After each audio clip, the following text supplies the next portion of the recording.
Sasa ubaya wa Atlas una trick yake nyingine tofauti na hii.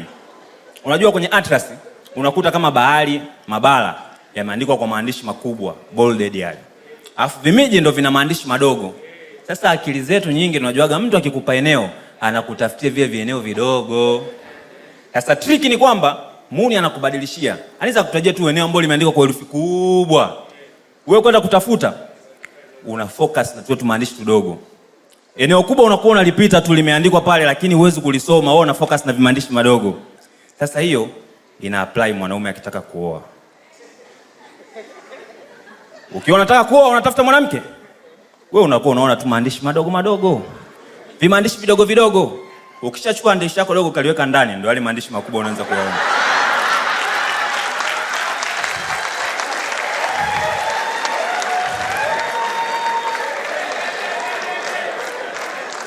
Siku hiyo ya harusi kana mke wako pale.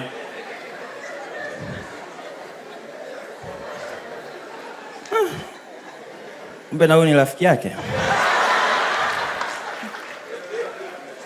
Ushaweka andishi yako dogo ndani.